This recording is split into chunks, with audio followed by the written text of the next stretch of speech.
So in 1969, Uncle Harley and Aunt Claudia started the Colonel's Lady, which is now the Claudia Sanders Dinner House in Shelbyville, Kentucky.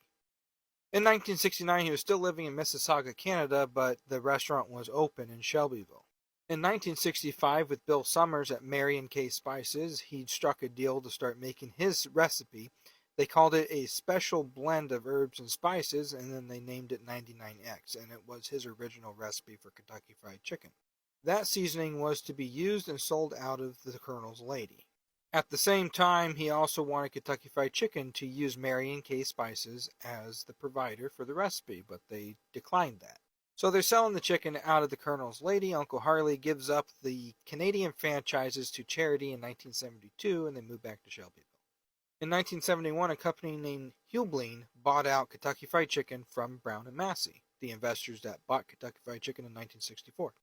Hubline wanted to change menu items. Hubline wanted to change a lot of things, and they didn't like the Colonel working out of another restaurant under his name using his spices, so they filed a lawsuit against him. This also was against him using country fried ham.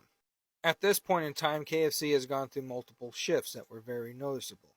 They went from a 100-seat capacity cafe to multiple restaurants selling the product to just plain old Kentucky Fried Chicken outlets.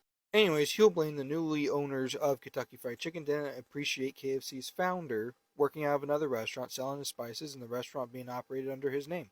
By his name, I mean the Colonel, his Kentucky Colonel title. So they filed a lawsuit against him to prevent him from selling his spices, selling anything under his name, using his name on the restaurant, and so on. I'll quote him on this because he filed a countersuit against them. He said he wanted to see just how much of his name and soul they owned. So he filed a suit against them for $122 million for misuse of his name and image and changing his recipe and not upholding his quality, which, when he sold to Brown and Massey in '64, the contract stated that they had to uphold his recipe and his quality and way of doing things. Now, obviously, the cookers and stuff all changed even after he sold out in 1967. The Winston Industries came along and created the Catch-O-Matic for his pressure cooker. But he approved of that one.